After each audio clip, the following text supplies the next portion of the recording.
Bueno, pues vamos a comenzar la clase, vamos a seguir en la trayectoria que veníamos teniendo estas clases anteriores. Vamos a seguir hablando de la protección de los menores, de la protección de nuestros niños y niñas. Y hoy vamos a adentrarnos en el tema de las obligaciones alimentarias, es decir, desde la perspectiva del derecho internacional privado, cómo van a existir una serie de instrumentos jurídicos globales, sobre todo pues, de rango de tratados internacionales en materia eh, de protección de los denominados acreedores de alimentos. Los acreedores de alimentos que suelen ser, no tienen por qué ser, pero normalmente suelen ser niños, evidentemente que tienen ese derecho a percibir una pensión de alimentos, pero también hay en determinados casos, como vamos a ver, que esa pensión de alimentos es evidente que puede recaer también en cónyuges, en las denominadas, en España se denominan esas pensiones compensatorias para diferenciar de la pensión de alimentos propiamente de los hijos. Entonces va a girar la clase en torno a este tema, obligaciones alimentarias desde la perspectiva del derecho internacional. Como siempre, vamos a hacer un recorrido por el derecho comparado, en concreto por las grandes organizaciones internacionales en materia de derecho internacional privado que tienen tratados internacionales que van a regular esta materia. Un momentito, voy a ver que hay un micrófono abierto. Vamos a ver, listo. Entonces vamos a hacer ese recorrido a vista de pájaro. Y ojo, ahora me voy a referir a estas organizaciones internacionales, las míticas, como Naciones Unidas, la Haya, que tienen tratados internacionales sobre la materia. Pero el asunto y el problemilla es que Costa Rica no tiene firmado muchos de estos tratados internacionales. Entonces nos vamos a centrar en el caso de Costa Rica. Pero antes de entrar a analizar el caso concreto de Costa Rica y cómo tiene la estructura en materia de obligaciones alimentarias para los recobros a nivel internacional de las mismas, tenemos que realizar esta mínima visión internacional. ¿De acuerdo? Entonces, en el plano internacional nos vamos a encontrar con, en primer lugar, Naciones Unidas, el sistema de La Haya, las conferencias de La Haya en segundo lugar.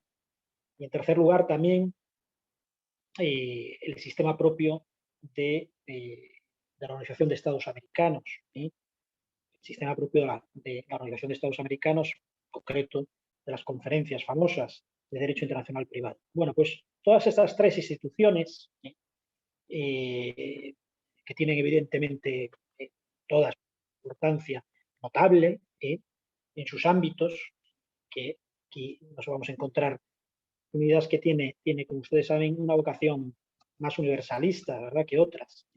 Pero todas ellas tienen normas jurídicas internacionales, en concreto tratados internacionales, que van a implementar en el mundo, van a ofrecer a los estados tratados internacionales. Por ejemplo, Naciones Unidas tiene uno mítico, el denominado Convenio sobre la obtención de alimentos en el extranjero, de Naciones Unidas, que es viejito ya, de 1956.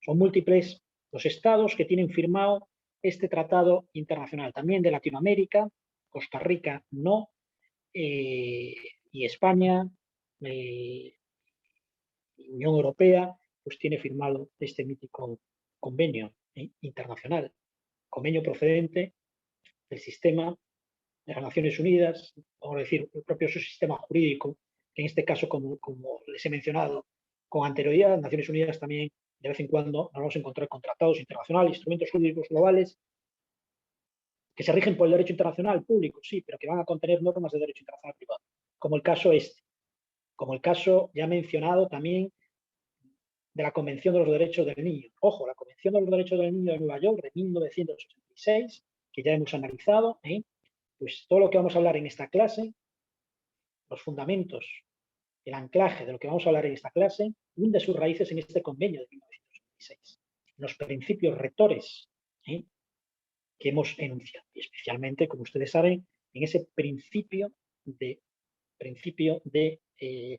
búsqueda, ¿no?, del interés del menor. Gabriela, adelante, ¿cómo está Gabriela?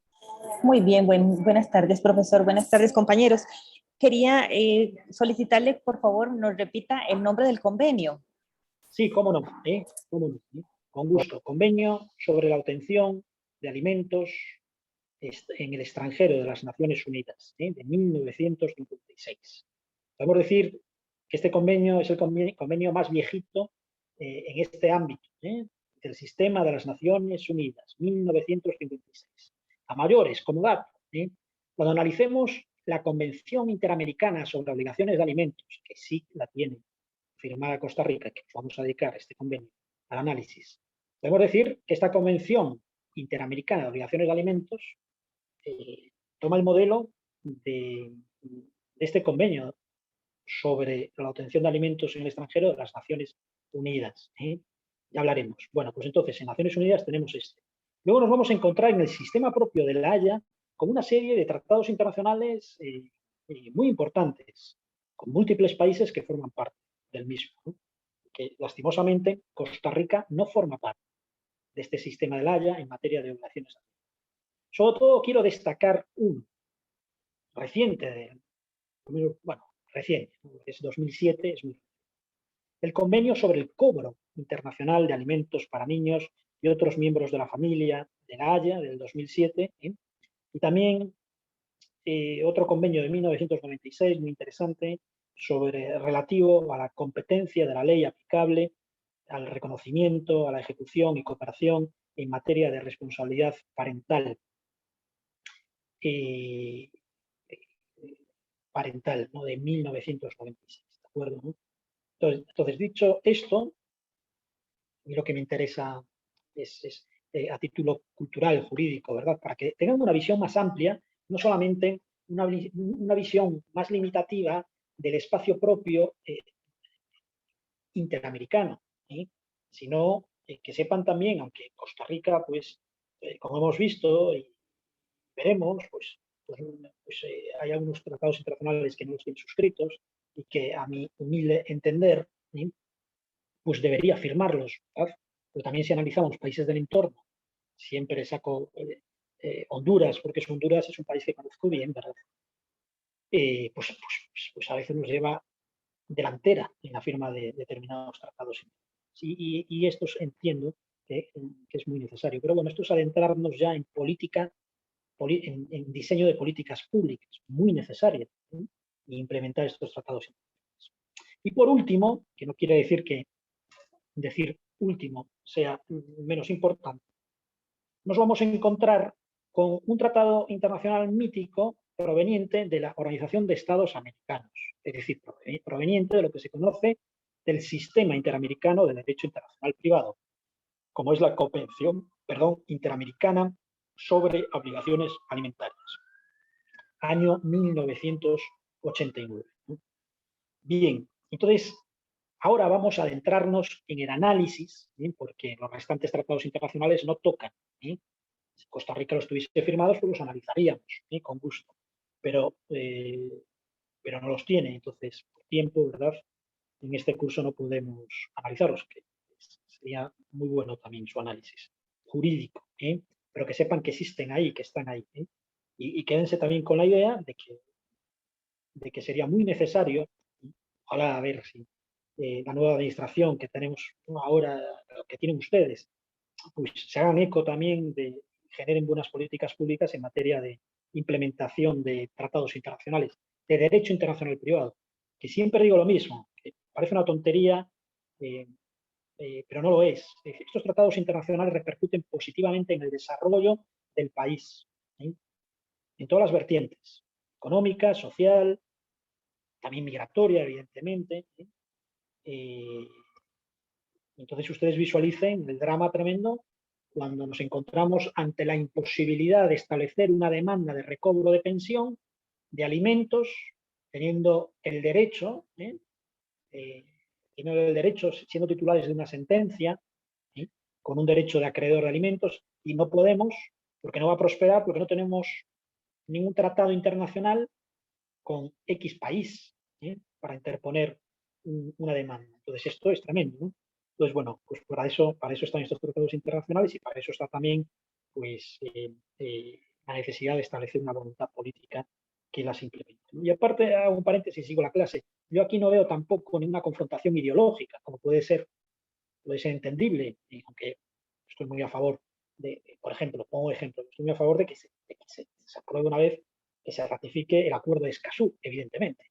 Pero bueno, puedo entender que ahí pues hay más connotaciones ideológicas, de índole económica, empresarial, etcétera. Pero en estos tratados internacionales no entiendo.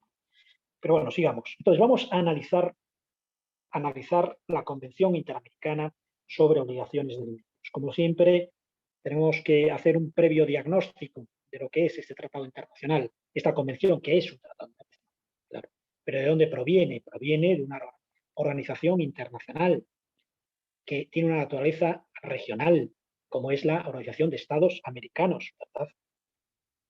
Y digamos que ha sido diseñada, ha nacido en los fogones de las denominadas conferencias interamericanas de derecho internacional privado, ¿sí?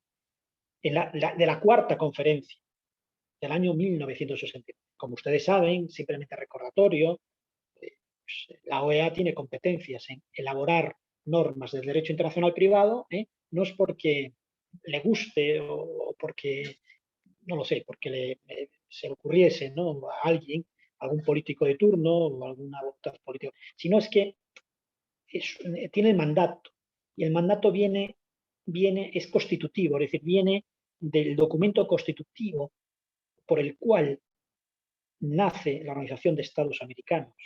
Recuerden esa Carta de Bogotá, esa Carta de Bogotá, por la cual, ¿verdad?, nace la Organización de Estados Americanos, y esas cartas constitutivas, a modo de singulares constituciones, pues le hacen hacer también a las mismas esa personalidad jurídica. Y entonces que aparecen como actores en el plano de las relaciones internacionales.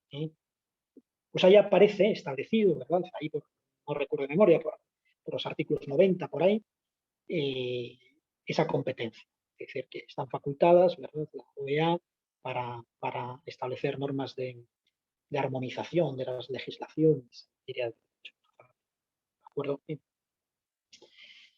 Pero antes de adentrarnos al análisis jurídico de este tratado internacional, tenemos que hacer una reflexión. Tenemos que hacer una reflexión en clave país, en clave Costa Rica. ¿Y cuál es esa reflexión?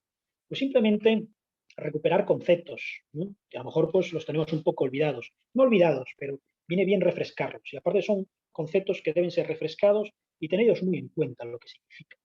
Y a veces, pues, de tanto leerlo, pues no le damos la importancia o el calado que deberían tener. Me estoy refiriendo a la búsqueda del fundamento de la protección de la familia en el propio sistema de Costa Rica. Estamos hablando de obligaciones de alimentos. Y estamos hablando de obligaciones de alimentos, de instrumentos que nos van a posibilitar el cobro de las mismas a nivel internacional.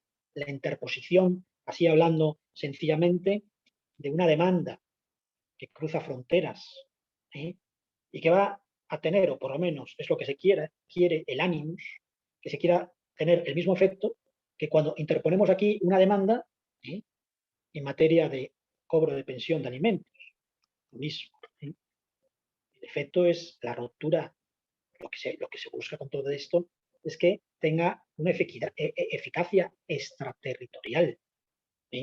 Romper el principio de territorialidad, ir allende, más allá de las fronteras.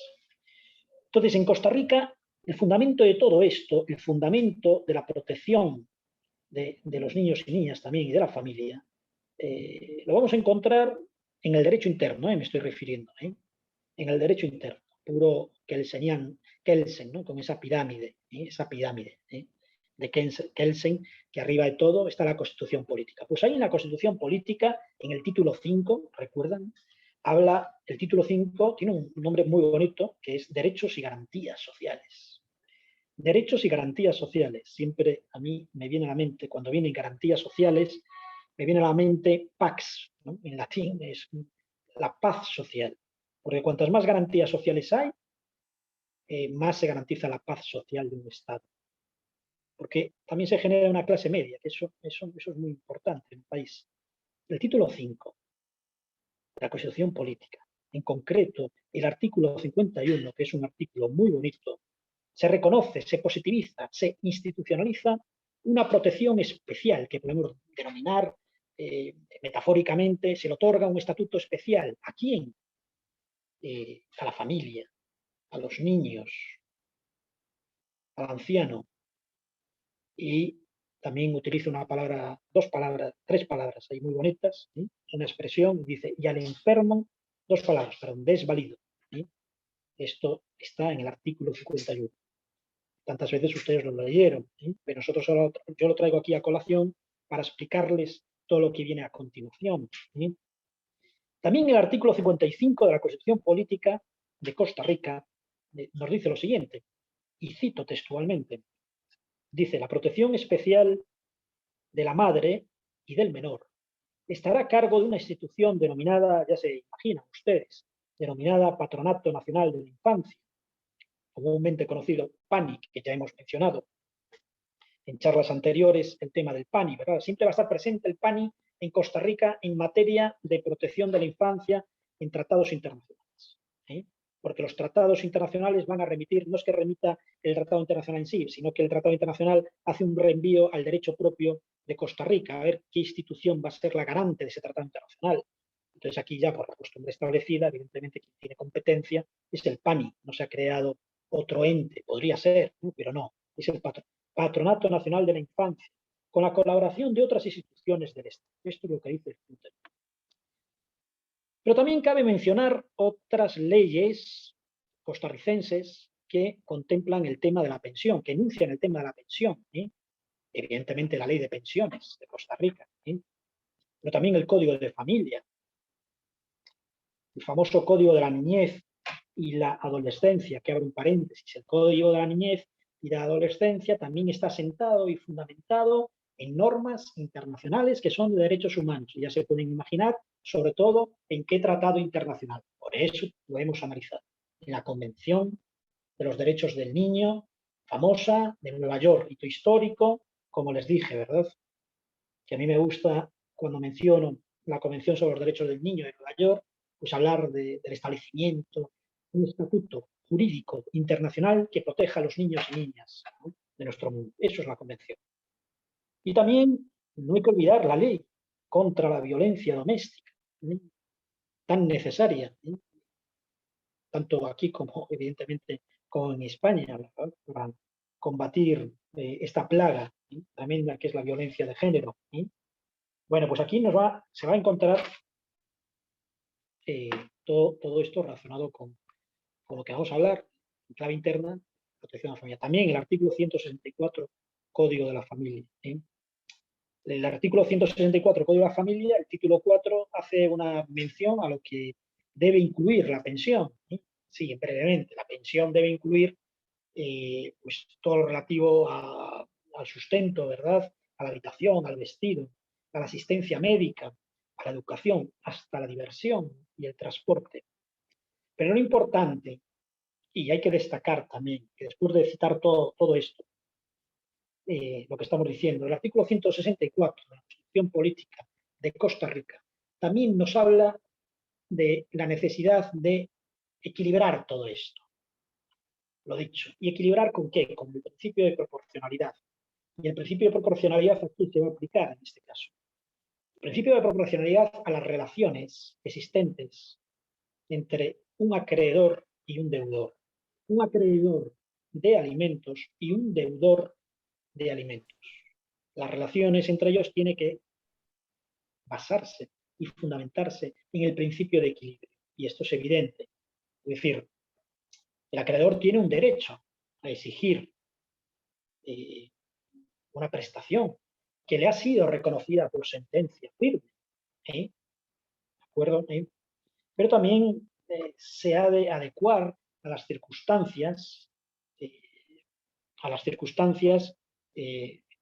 económicas, ¿verdad? Por ejemplo, ¿no?, es decir, que por las que atraviesa el deudor. Se ha de ajustar, y esto no es un ajuste unilateral, evidentemente, que decida, pues mira, el deudor, pues yo como no tengo esa capacidad económica y estaba obligado a 200, pues no me da la gana de 200 y te ingreso 100, ¿no? No, eso lo tendrá que decidir un juez, es evidente, y habrá que solicitar una modificación de medidas. Decimos en España, pero aquí básicamente es lo mismo. Habrá que interponer una acción, una demanda para modificar el proceso, que habrá que modificarlo. Bueno, pero a mí lo que me interesa es que es el principio de proporcionalidad, que se encuentra en el artículo 174. Lo vamos a encontrar también positivizado, institucionalizado en múltiples tratados internacionales en materia de relaciones sanitarias y en concreto en la Convención Interamericana. Sebastián, adelante. Mucho gusto, Sebastián. Hola, profe. Buenas noches. Buenas noches. Hace un ratito usted dijo una serie de artículos de distintos cuerpos normativos. ¿Usted cree que los puede repetir? Sí, cómo no, cómo no. Mire, vamos a ver.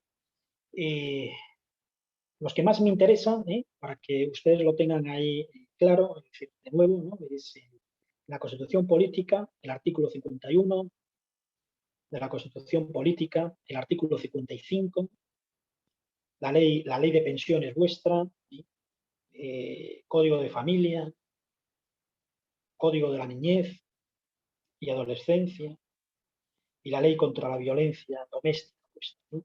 Sobre todo, repito, Constitución Política, artículo 51, artículo 55, por último, el artículo 164. ¿Verdad? El artículo 164, sobre todo, lo que me interesa es que visualicen la positivización de ese principio de proporcionalidad. El principio de proporcionalidad a la hora de establecer las pensiones. Que claro, esto opera como un mandato especialmente al órgano judicial, que es el encargado de establecer ese principio de proporcionalidad. Bien, bueno, ¿alguna duda más, Sebastián? Si no me dice. Profe, yo tengo una duda. Es que estaba buscando en la Constitución el artículo 164 y me sale que es sobre el nombramiento de magistrados suplentes. Entonces no sé si es ese o si es que es de otro instrumento. No, perdón. 164 del Código de Familia. ¿Sí? Ah, perfecto. Gracias, profe. No, el olvido fue mío, el lapsus. 164 del Código de Familia.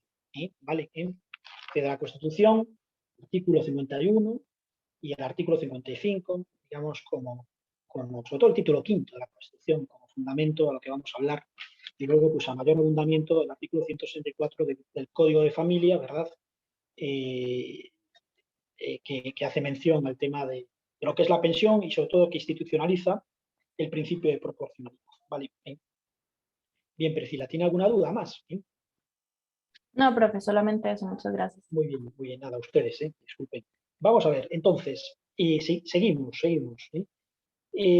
Como habíamos dicho, estamos analizando un tratado internacional que es de ámbito regional, de la OEA, pero no impide tampoco este tratado internacional de que los Estados miembros de la OEA puedan firmar, evidentemente, otros tratados internacionales, incluso de naturaleza bilateral, en materia de obligaciones de alimentos. Entonces, lo que vamos a ver también, el panorama general de Latinoamérica, nos vamos a encontrar evidentemente, dentro de esa multiplicidad de países y de políticas exteriores, pues una diversidad de firmas de tratados internacionales.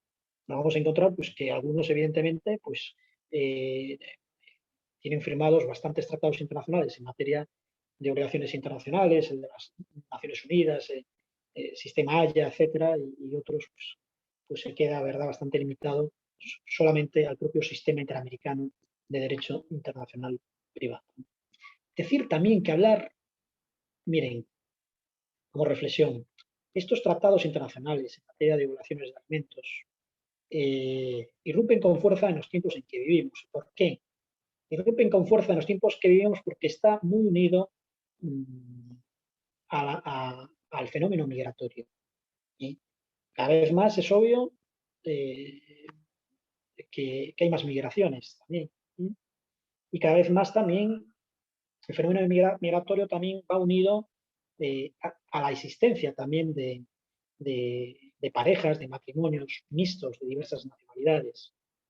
Entonces, todo el tema de pensiones de alimentos, pues en las últimas décadas se vio, entre comillas, revolucionado también el propio sistema jurídico nacional y limitado porque nos vamos a encontrar cada vez más con casos de impagos de pensiones donde uno de los progenitores, o uno, mejor dicho, más técnicamente, el deudor de la pensión de alimentos se encuentra en otro país distinto.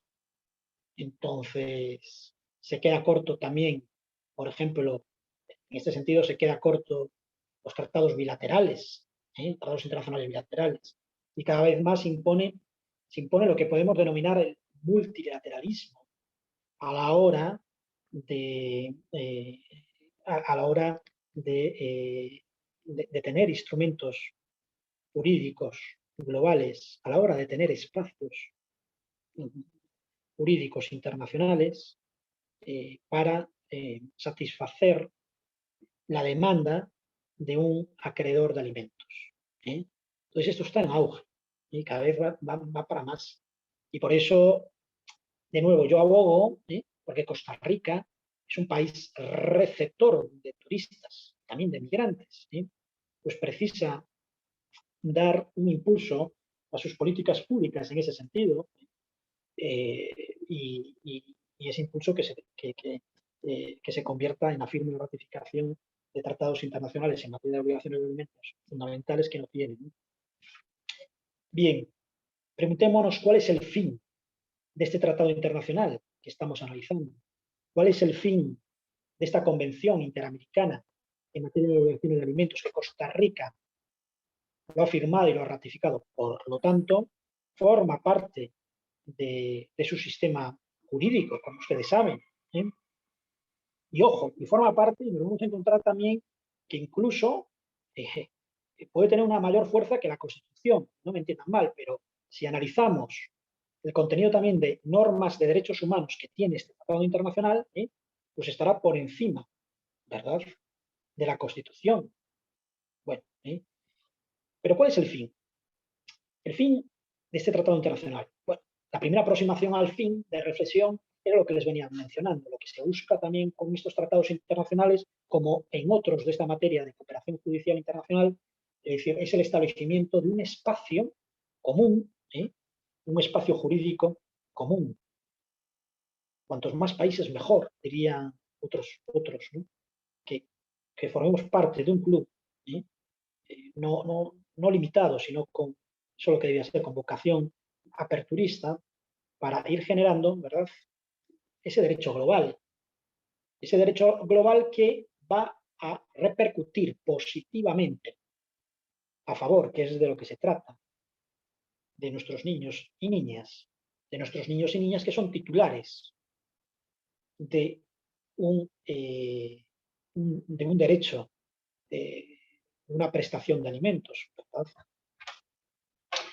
En definitiva, estamos en presencia de la implementación, de nuevo, de la acción de cooperación judicial internacional en materia de obligaciones de alimentos. El fin es este, ¿no? Y el objeto de este tratado internacional, al igual que el objeto de otros tratados internacionales, mencionar de las Naciones Unidas de 1956, de la Convención sobre Obtención de Alimentos u otros, no es otro que la determinación, del derecho que se va a aplicar. ¿El derecho que se va a aplicar a quién? A las obligaciones alimentarias. Bien, que se va a aplicar a las obligaciones alimentarias cuando nos encontremos con una estructura que podemos calificar de estructura procesal clásica en materia de obligaciones alimentarias, de derecho internacional privado. ¿Y cuál es esa estructura clásica? En primer lugar, la existencia de un acreedor, como hemos dicho, de un acreedor, el acreedor de alimentos, que es titular de un derecho, a una pensión de alimentos, y que ese derecho ha sido otorgado por su derecho interno, es decir, por un juez o un magistrado que le ha otorgado ese derecho. Por lo tanto, en primer lugar, lo que vemos es una remisión al propio derecho interno de ese acreedor. Y en segundo lugar, lo que vemos en esa estructura clásica, procesal, básica, de obligaciones alimentarias en el plano internacional es la existencia de un deudor que tiene una obligación contraída con un acreedor y que esa obligación contraída con un acreedor le viene dada, ¿verdad?, de una sentencia que ha sido firme, emitida en el país del acreedor donde reside habitualmente. Pero con la diferencia, y aquí se introduce la noción de elemento internacional, con la diferencia de que ese deudor se encuentra residiendo en otro país. Tiene su residencia o bien su domicilio habitual en otro país, distinto al del acreedor, distinto al del domicilio habitual del acreedor. Aquí vemos la coexistencia, por lo tanto, de dos ordenamientos jurídicos. Vemos la existencia de dos partes procesales, que son dos personas jurídicas. Aquí nos estamos moviendo en el ámbito de las personas jurídicas, es decir, no en el ámbito de las personas físicas, no ámbito de familia, no en las personas jurídicas, no en empresas. En otros instrumentos vamos a ver cómo despliega efectividad las normas jurídicas del derecho internacional privado en el campo de las empresas. Pero en este caso, obligaciones de alimentos, estamos hablando de relaciones entre personas físicas. Y entonces aquí se cumple esa noción con la que comenzábamos las clases del derecho internacional privado, que no está mal recordar de nuevo, refrescar de nuevo. Nos encontramos ante un litigio de derecho internacional privado cuando existen dos partes procesales, que son dos personas físicas, como en este caso, la obligación de alimentos, son dos personas jurídicas, dos situaciones privadas, pero que en donde van a coexistir dos o más sistemas jurídicos extranjeros, donde va a estar la presencia de un elemento internacional o un elemento de extranjería. Bien. ¿Y a quién se va a aplicar este tratado internacional? ¿A quién se va a aplicar en concreto? Se va a aplicar a menores, a menores. Y ahora voy a matizar, ¿no? Porque se va a aplicar a menores, y un menor, no dice el tratado internacional, es aquella persona, quiero destacar el concepto, como no, como siempre, ¿no?, de ser humano, de persona, que no haya cumplido la edad de 18 años. Esto es importante, que no haya cumplido, y ahora voy a matizar, la edad de 18 años. Se va a aplicar a los menores, pero no deja excluido, y esto es muy importante también, este tratado internacional, la posibilidad de establecer una reclamación haciendo uso de este instrumento jurídico internacional como este tratado internacional, también otro tipo de pensiones de alimentos, como pueden ser las pensiones entre cónyuges, ¿no? O incluso también aplicando una interpretación extensiva de la misma, en determinados casos, cuando el acreedor, por ejemplo, es el papá, la mamá o un abuelo, ¿no?, casos de abandono de la persona, etc. Pero bueno, sobre todo, es decir, está centrada en el tema de reclamación de pensiones de alimentos, ¿no? Y como les decía, cuando menciona este tratado internacional lo que se entiende por ser menor, establece un límite a la edad de 18 años. Pero ahora quiero matizar en esto, y aparece también clarito, ¿no?, en el tratado internacional, pero hay que explicarlo para que se entienda. Esto no impide de cuando nos encontramos con la existencia de un derecho de pensión de alimentos que viene de una sentencia firme, donde se ha establecido ese derecho, pongamos el ejemplo, ¿no?, de un niño de 9 años y ese niño evidentemente va creciendo, no se le quita ese derecho porque no hubo una modificación de medidas, hubo una modificación del sistema de esa pensión y cumple, por poner un ejemplo, 22 o 23 años, y ha pasado los 18, es decir, va a seguir teniendo el derecho a esa pensión. Por lo tanto, seguir siéndole aplicable este tratado internacional. En este caso no entra en vigor ese límite de tiempo de 18 años, porque ya la sentencia de pensión le había sido otorgada con anterioridad. Y esto es muy importante porque para modificar también un tema de pensiones, este tratado internacional también pues hace una remisión al propio derecho interno del propio menor, ¿no? donde se encuentre este menor, ¿no? ¿no? Pero bueno, es importante señalar esto, ¿no? Y es muy importante también señalar que en estos temas de pensiones, ¿sí? De exigencia internacional de pensiones, el juez que le llega esa demanda, que puede un tercer país, donde puede estar residiendo, por ejemplo, el deudor, ¿sí? Y que le llega de un tribunal, de un juez homónimo de residencia, ¿verdad? Del acreedor, pues tendrá que verificar si se cumple, como vamos a ver ahora, todos los requisitos que pide este tratado internacional, si la sentencia por firme, si está legalizada, etc. Pero lo que no va a poder entrar ese juez de un tercer país es en cuestiones de fondo. No puede entrar a cuestionar, ¿verdad?, la licitud o no licitud del otorgamiento de esa pensión, ¿de acuerdo? Todo eso, esas cuestiones tienen que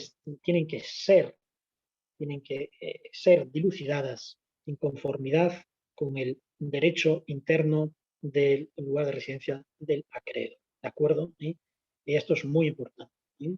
No se entra en cuestiones de fondo por parte del magistrado que le llega la demanda para exigir el cumplimiento de esa prestación. Lo iremos bien. Destacar el Profe, artículo 3. profe, perdón, ¿usted podría explicar esa idea, esa última idea de nuevo? Es que no me quedó claro. Sí, vamos a ver, se voy a explicar de otra manera, ¿no? Es decir, el tema de cuando interponemos una demanda en materia de reclamación de pensiones, por ejemplo, si Costa Rica, un caso, ¿no? Se interpone una demanda pues, en otro país miembro del Estado, de este convenio, pues esa demanda que llega a ese juez, por ejemplo, panameño, etcétera, Colombia, pues ese juez lo único que tiene que hacer, bueno, lo único, tiene que verificar si esa demanda, si esa solicitud de demanda de ejecución de esa pensión, para ejecutar esa pensión, para que se cumpla, para que pague ese deudor que está en su territorio, pues cumple con los requisitos de tratado internacional, los requisitos más bien formales, de que sea una sentencia firme, de que en su momento haya sido notificado el deudor, como vamos a ver ahora, ¿no? Pero lo que no puede ese juez es entrar a cuestionar la licitud, el fondo de esa pensión, si tiene o no derecho el acreedor, ¿de acuerdo? Porque es una cosa ya enjuiciada. Entonces, el Tratado Internacional se remite, lo deja claramente, dice no se puede realizar un juicio en base al fondo, ¿no? Sería otra vez, otro juicio valorativo, ¿de acuerdo? No se puede prejuzgar, utilizo la palabra, no se puede prejuzgar la decisión de otorgar esa sentencia, otorgar esa pensión y esa sentencia, ¿verdad?, por parte del juez del lugar de residencia del acreedor. ¿De acuerdo? Esto es muy importante. No puede entrar cuestionamientos de fondo. ¿De acuerdo? A decir, no, pues yo pienso que ha estado incorrecta este establecimiento de esta pensión o que no tiene derecho, etc. ¿De acuerdo? Porque eso sería una intromisión, una intromisión en la función jurisdiccional de los órganos judiciales de un tercer país. Entonces entraría en colisión dos sistemas jurídicos, dos órganos jurisdiccionales, y que eso no se trata, ¿no? Ahora aquí lo que se trata es de armonizar. ¿De acuerdo? Entonces, estos son instrumentos, es decir, que lo que buscan es simplemente, para que nos entendamos, es ejecutar, ¿no? Ejecutar, que pague, ¿no? pero no se entra a cuestionar la sentencia. Aquí la sentencia, muy bien, citado por un compañero juez en Costa Rica, no voy a entrar, porque no puedo entrar sobre si está bien o está mal, ¿no? Aunque yo piense que a lo mejor está mal, no voy a entrar. Simplemente tengo que verificar, como vamos a ver, si se cumplen los requisitos para yo como juez panameño darle curso, notificar al demandado y bueno, pues si tiene bienes, pues si está trabajando, pues realizar un embargo o realizar. Este es el mismo procedimiento que se sigue aquí en el derecho interno, ¿de acuerdo? Priscila, bien, así le quedó más claro. Sí, profe, yo ahora sí entendí bien. Gracias. Perfecto. Ustedes me preguntan. Bien, como decía, tengo aquí apuntado el artículo 3, es uno de los artículos, evidentemente, ¿no?, del principio de este tratado internacional, y lo tengo, a veces pasa desapercibido, pero yo creo que es muy importante. Y hace falta estos principios, que son principios rectores, hay que recalcarlos, y hay que bueno, hacer una reflexión pequeña. El artículo 3 institucionaliza, positiviza el principio de no discriminación en materia de pensiones. El principio de no discriminación que dice que no se puede hacer acepciones, no se puede hacer acepciones en función, no se puede discriminar, ¿verdad? En función de las nacionalidades, en función de la raza, en función del género, etcétera, ¿no? Y esto que parece una tontería, pero es muy importante, porque este principio también lo que nos dice es que no se puede hacer distinción en materia de pensiones entre hijos, por ejemplo, habidos en el matrimonio, hijos extramatrimoniales o naturales. ¿Sí? Y esto es muy importante. ¿Sí? Esto es muy importante porque, como ustedes saben, pues si analizamos también los ordenamientos jurídicos de muchos países, bueno, pues estas normas hubo que cambiarlas, ¿verdad? También a raíz de que los estados cada vez más forman parte de la comunidad internacional, forman parte de los grandes tratados internacionales de derechos humanos. Entonces no queda otra que implementar esas normas de derechos humanos. Y uno de los grandes principios de derechos humanos es el principio de no discriminación. Y este principio de no discriminación no solamente, evidentemente, lo vamos a encontrar en este tratado internacional de las obligaciones alimentarias, ¿no?, sino que de nuevo hacemos eco de la mítica Convención de los Derechos del Niño de 1989 de Nueva York, ¿sí?, que queda clarito ahí, ¿verdad?, para que no haya dudas. ¿Sí? Por lo tanto, institucionalización y positivización clara del principio de no discriminación, que no podría ser de otra manera. Es decir, que no se admite ninguna clase de discriminación. ¿Sí? Cualquier clase de discriminación en este sentido, bueno, que no pasa, ¿verdad?, aquí en Costa Rica, pero si pasase, y aunque estuviese fundamentada en la Constitución de Costa Rica, que no lo está, simplemente una ficción, nos estaríamos encontrando con una norma de derechos humanos. Y en definitiva, una norma también vinculada con el principio pro homini, ¿verdad? Ese principio constitucional que dice que la interpretación tiene que ser realizada en conformidad también de una forma extensa, con la persona, con los derechos humanos de la persona, no limitada, ¿no? El clásico principio pro homini. Pues, Profe, la Constitución. Sí, Sebastián, adelante. usted mencionó el artículo 3 de no discriminación, pero ¿de qué cuerpo normativo? Sí, el artículo 3 de la Convención Interamericana sobre Obligaciones de Alimentos, ¿sí?, que es el Tratado Internacional, Sebastián, que estamos ahora analizando. Artículo 3. ¿De acuerdo? Si Listo, quiere apuntar gracias. ahí, el artículo 3 está institucionalizado aquí, positivizado, pero está también vinculado, evidentemente, y sobre todo trae su fundamento en la Convención de los Derechos del Niño, que ya hemos analizado, de Nueva York, del sistema de las Naciones Unidas, de 1989. Bien, por lo tanto, como nota didáctica, esto es algo obvio, ¿no?, un criterio interpretativo aplicado al principio de discriminación, de no discriminación, perdón, es que toda decisión adoptada en base o fundamento de este tratado internacional no, con lo que les decía, no va a prejuzgar relaciones de filiación o de familia, no va a entrar a realizar un juicio previo en cuanto a la filiación de familia. Aunque esto no quita de que se pueda utilizar como prueba en un juicio pues la existencia o no de una pensión de alimentos. Se puede utilizar como prueba en un juicio de filiación, por ejemplo, pues el hecho de percibir unas pensiones de alimentos. Puede hacer prueba, evidentemente, en calidad de que usted está percibiendo. No, es que no he reconocido a mi hijo, ¿no? Entonces, no lo he reconocido, pero hay un intercambio de un flujo, ¿no? De pensiones y tal. ¿En base a qué? Por ahí va, ¿no? El tema, ¿no? Entonces, de acuerdo. Entonces, lo que dice el Tratado Internacional es simplemente decir, para que quede claro, es decir, que no va a prejuzgar las relaciones de filiación o de familia, ¿no? Paraliza, no va a prejuzgar, pero puede servir de elemento probatorio, como elemento probatorio más, en su caso. A la pregunta de cuál es el derecho aplicable a estas clases de obligaciones de alimentos, este derecho aplicable básicamente se va a regular por el sistema,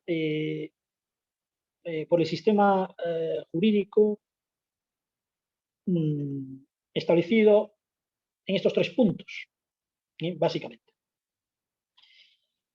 En primer lugar, se puede regular por el ordenamiento jurídico del Estado, del domicilio o de la residencia habitual del acreedor, como vamos a ir viendo, ¿no?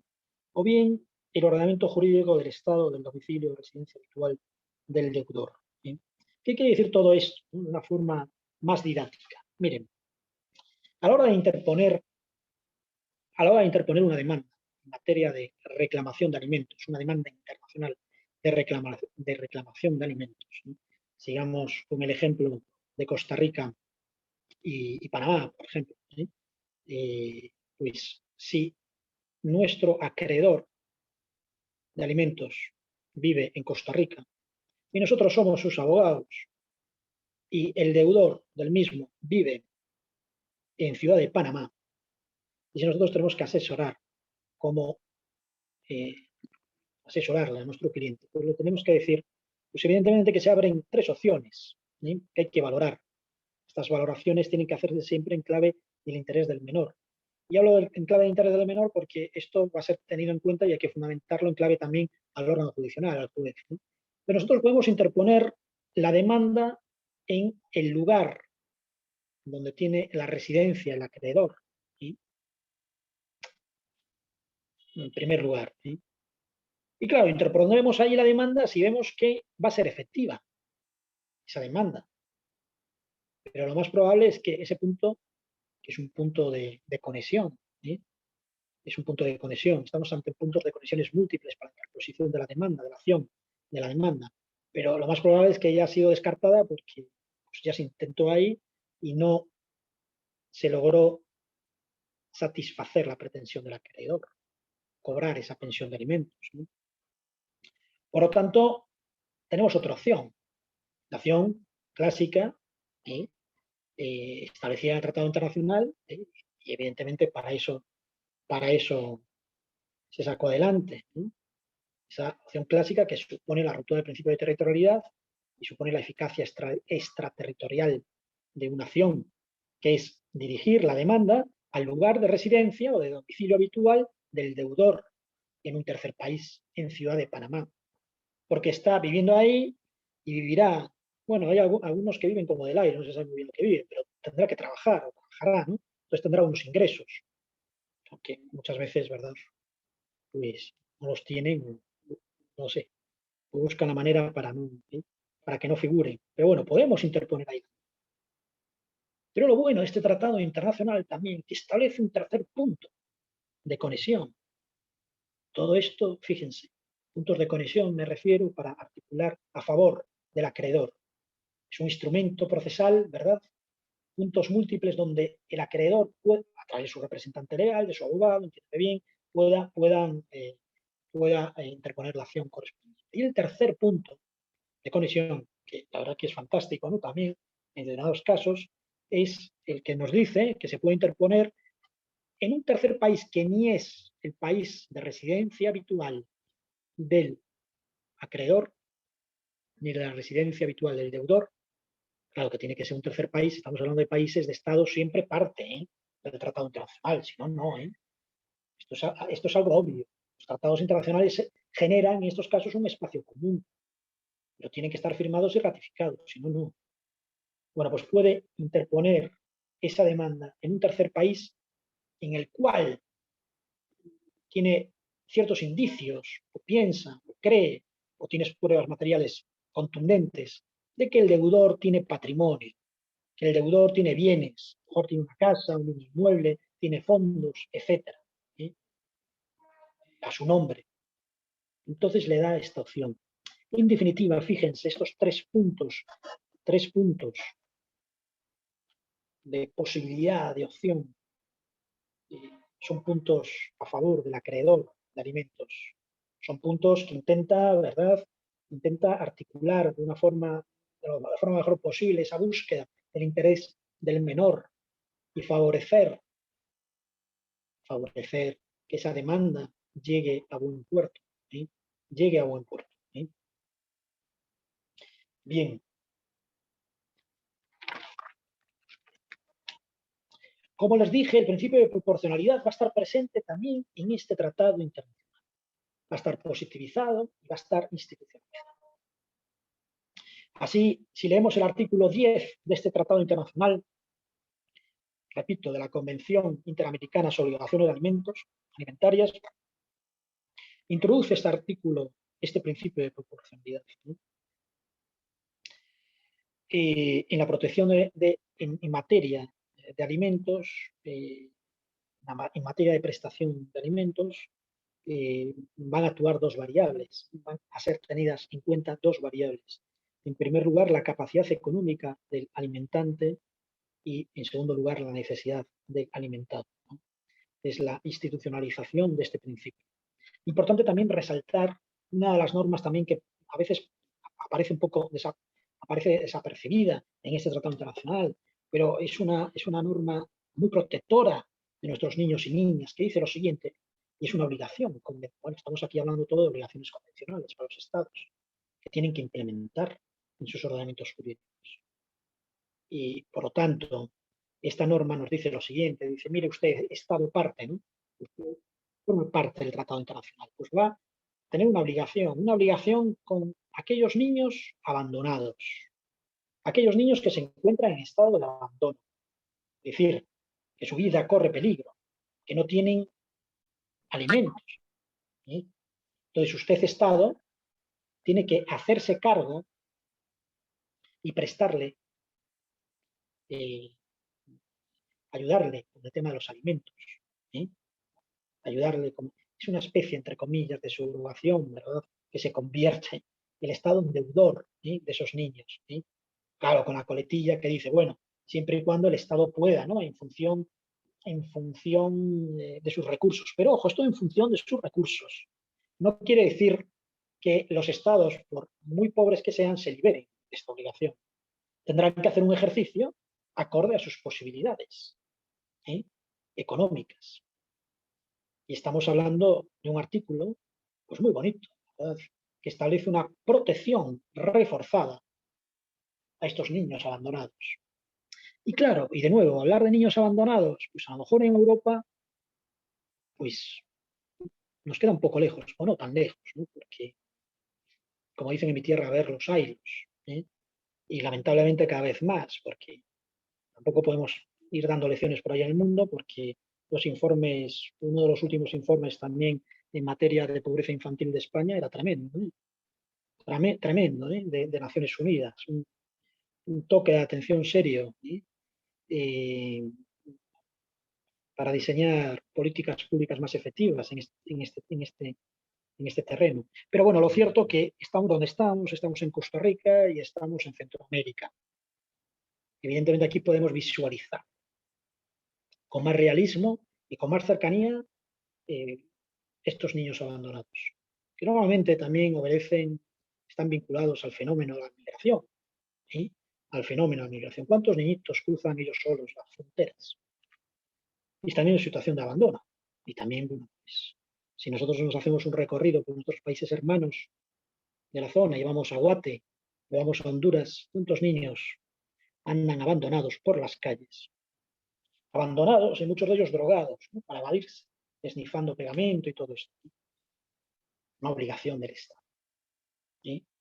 El Estado protector, ¿sí?, que en estos casos se tiene que elegir como bandera protectora. No hay mayor patriotismo que proteger a los más débiles, aparte de cuando no funcionan los padres, evidentemente. La primera obligación es de los papás. Pero cuando no funciona, pues los vamos a dejar ahí. Y antes de las ONGs y todo eso, la primera obligación es de los estados.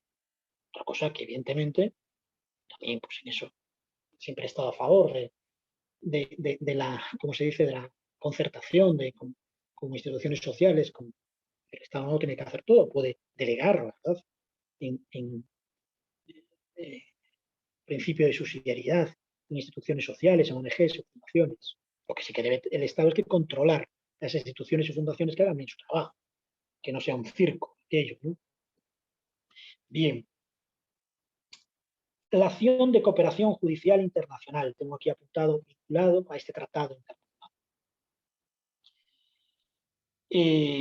Bueno, pues hablar de este tratado internacional en materia de obligaciones de alimentos del sistema interamericano de derecho internacional privado es hablar de la articulación de una cooperación judicial internacional entre los países.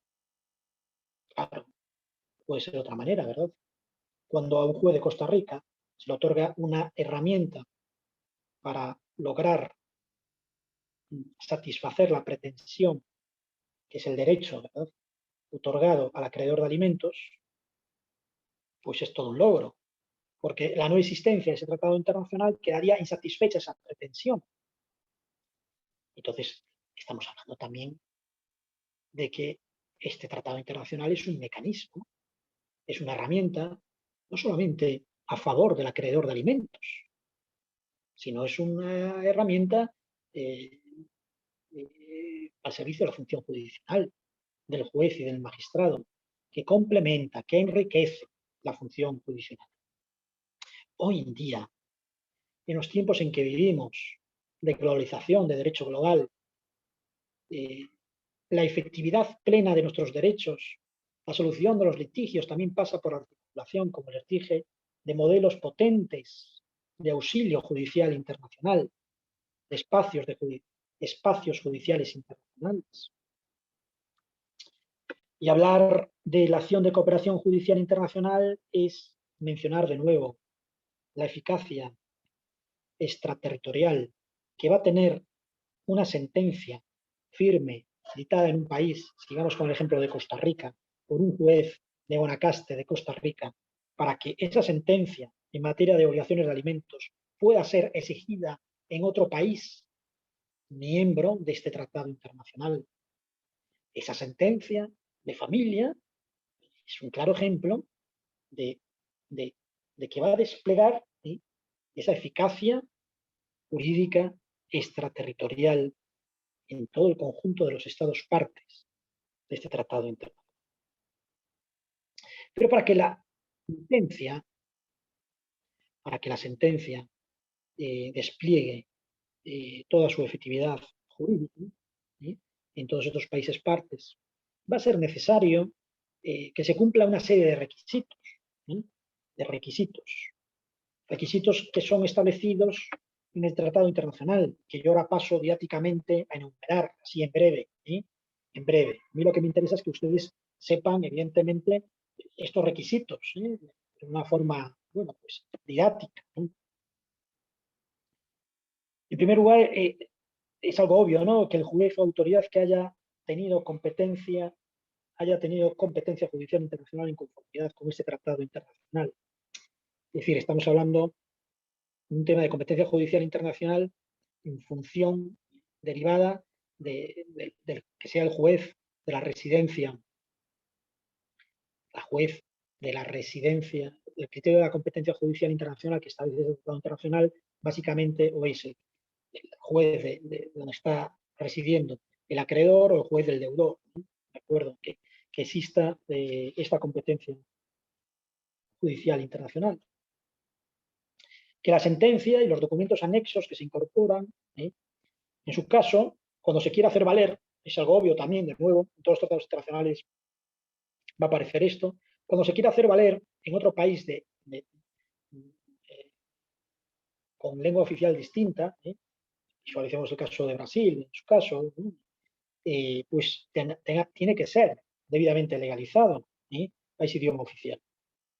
Y a la par también se exige que esa sentencia y los documentos antes sean legalizados. El tema de la legalización de nuevo. ¿Y legalizados cómo? En conformidad con la ley, con el derecho interno del Estado donde haya sido esa sentencia emitida o expedida. Aquí nos encontramos una vez más que para temas de legalización se produce una remisión, una norma de reenvío de derecho internacional privado al derecho propio de ese Estado donde ese juez ha expedido esa sentencia. Hablar de legalización es hablar de la función consular también, de la función consular. De la legalización vía llevar la sentencia al consulado, pues despliega efectos. También despliega efectos, tema de legalización, como les dije, no hay que olvidarlo, cuando nos vamos a encontrar con un tratado internacional para la legalización de documentos públicos. La sentencia es un documento público. De nuevo, aquí entra a colación, y yo que siempre les recomiendo, legalicen todo para efectos exteriores. ¿A través de qué? A ver, si alguien me lo dice, ¿se acuerdan? Este tratado internacional mítico que les tengo hablado en materia de legalización internacional, que Costa Rica tardó ahí unos años, bueno, bastantes. Y que Lo al de la final, postilla, profe, perdón. perfecto, postilla, eso siempre visualizan, además que tema, no descarto, es decir, el tema de la función consular, no, pero es que es más cómodo. La legalización de documentos vía apostilla, documentos públicos, ¿vale? Legalización apostilla de la... por lo tanto, en legalización, simplemente, ¿no? Pedagógicamente, nos encontramos a un reenvío, la norma de reenvío con el derecho interno. Es decir, se va a legalizar en conformidad al derecho interno donde fue emitido esa sentencia. Bueno, y si analizamos aquí en Costa Rica el derecho interno, pues nos encontramos que Costa Rica no hay ningún problema en este tema, porque Costa Rica tiene, ¿verdad?, firmado el Tratado Internacional de la Apostilla de la Haya. Pues listo. No está el Tratado Internacional de la Apostilla de la Haya, principio de jerarquía normativa, pues legalización, no hay problema. Otro de los requisitos es que la sentencia y todos los documentos vengan revestidos de todas las solemnidades exigidas en el Estado que fueron emitidos. Bueno, esto es algo obvio, que la sentencia tiene que cumplir todos los requisitos formales, ¿verdad?, de solemnidad, que le exige el derecho interno, en este caso de Costa Rica, el juez competente en materia de familia, pues con la firma y con todo, ¿verdad?, con todo lo requerido. De nuevo, este tratado internacional, básicamente el tratado internacional hace masivos reenvíos, reenvíos que deben ser tenidos en cuenta también si surgen litigios a la hora de interpretación al propio derecho interno. Es decir, si aquí surge un problema de interpretación jurídica, un litigio, pues, el criterio interpretativo tiene que aplicarse en conformidad con este tratado internacional. Y este tratado internacional nos lleva a un punto de conexión. Y este punto de conexión es que para todo relativo al tema de legalización de documentos y todo esto, lo que va a operar no es la ley, no es el derecho del Estado donde se vaya a ejecutar esa pensión, sino es el derecho interno del Estado donde haya sido promulgada esa sentencia. ¿De acuerdo? Otros requisitos fundamentales que va a aparecer constantemente en todos estos tratados internacionales de derecho internacional privado es que el demandado haya sido notificado o emplazado en debida forma legal. Se cuida mucho el tema del emplazamiento del demandado. Se cuida mucho que se respete, en definitiva, el gran principio de tutela judicial efectiva, que es un derecho humano. Que no se vulneren derechos de las partes. ¿Sí? Que se equilibre la posición procesal de las partes. ¿Sí? Y otros requisitos es que se haya asegurado la defensa de las partes. Y otro más, para ir terminando, es que la sentencia haya devenido firme, que sea firme. ¿Sí? Pero ojo, cabe también la interposición de una demanda de reclamación internacional de alimentos con sentencias no firmes que estén en vía de recurso.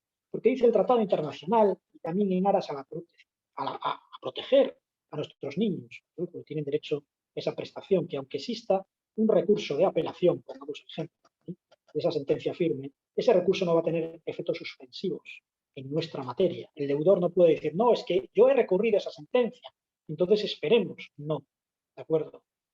Es decir, esto se llegó a esta conclusión, a la positivización del efecto no suspensivo de los recursos en materia de sentencias firmes, en materia de apelaciones y todo eso. Bien. ¿Y a quién le corresponde el control de todos estos requisitos? Sí, Valeria, adelante. Profe, no sé si viene siendo como una pregunta muy técnica o así, pero, por ejemplo, cuando sea que estén firme o no, cuando es un monto X en otro país, ¿cómo se hace? ¿Nada más se hace la conversión a la moneda de acá o tiene que haber algún tipo de, digamos, como no sé, de que se vea según el tipo de inflación aquí o algo así? Bueno, vamos a ver. El monto establecido en la pensión es el monto establecido en el derecho de origen donde haya sido emitido esa pensión, ¿de acuerdo? ¿Sí? Entonces, se puede, es decir, se puede y se debe realizar esa conversión, pero el monto es propiamente, no se puede apartar del establecido, en este caso estamos hablando de Costa Rica y Panamá, en Costa Rica, Valeria, ¿de acuerdo? Luego, evidentemente, el juez que le llega, ¿no?, a Panamá, pues esta solicitud para que ejecute esa sentencia firme, pues tendrá que hacer la oportuna conversión, ¿de acuerdo? De cambio de moneda, etcétera, pero partiendo del monto establecido en Costa Rica, ¿de acuerdo? Eso sí, sí, no se puede hacer cambios en ese sentido, ¿no? Bien, Valeria, ¿más preguntas? Es decir, todo lo relativo a la institución de la pensión, sí, la cantidad, la cuantía, todo eso es competencia del juez de origen, ¿sí?, del juez del país donde haya establecido esa pensión. Vale, Valeria. Bien. Bueno, ¿a quién le corresponde el control de todos estos requisitos, ¿sí?, que hemos mencionado? ¿Verdad? Que la sentencia sea firme, la legalización de documentos, ¿no? Pues en definitiva le corresponde al juez que debe conocer la ejecución. En este caso estamos hablando, si la interposición de la demanda que un juez de Guanacaste, ¿no?, para un juez que Ciudad de Panamá, pues le corresponde verificar, ¿verdad? Verificar. Estamos ante un control de oficio, ¿no? Control de oficio. Como decíamos, ¿no?, que no introduce prueba nueva, ¿no?, es nuevo, ¿no? Pero sí que tiene que realizar una verificación. Le corresponde al órgano jurisdiccional, en este caso de Panamá, verificar todo esto, ¿no? Y dice el Tratado Internacional, le corresponde conocer todo esto al juez que tiene que conocer de la ejecución, ¿no? Sí, dice, quien tiene que actuar de forma sumaria, ¿no? Y actuar de forma sumaria es dar audiencia, de nuevo, a la parte obligada, al deudor. Tiene que dar traslado de esa ejecución, de esa demanda, de nuevo, ¿verdad?, al deudor.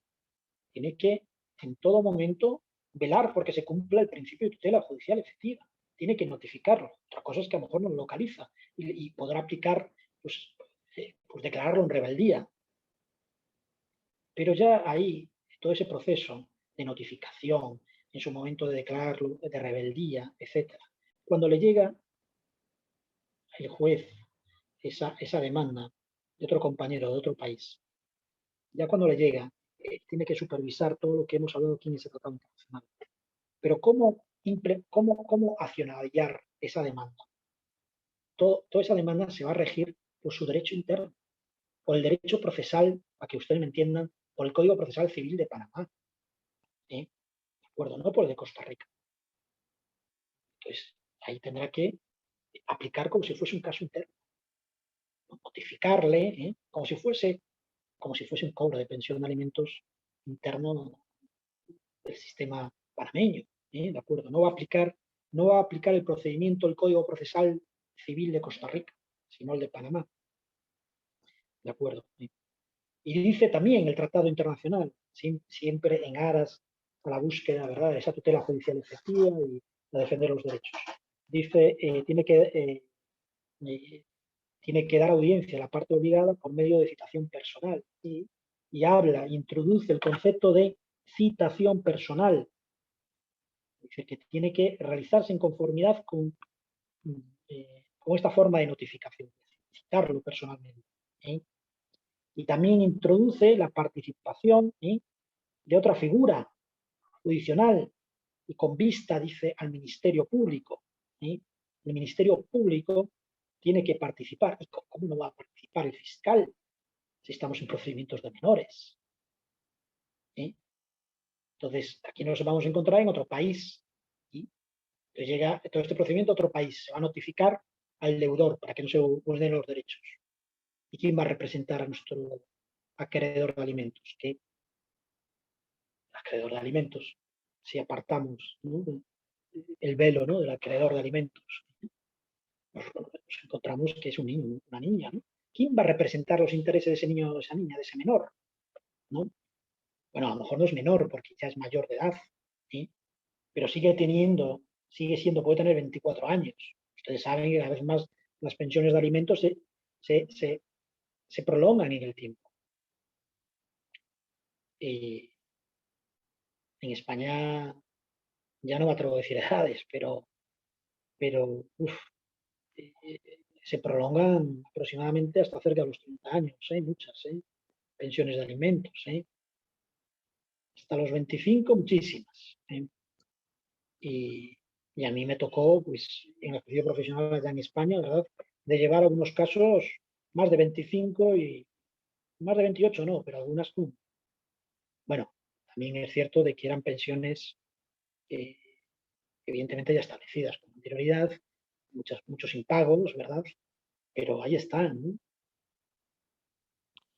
Bien. Por lo tanto, terminando ya, ¿verdad?, y así ya haciendo un resumen, una síntesis para terminar esta clase, aquí nos encontramos con un tratado internacional, pues, básico en materia de obligaciones de alimentos, que lo que va a consistir es en el establecimiento en todos los sistemas internos de normas procesales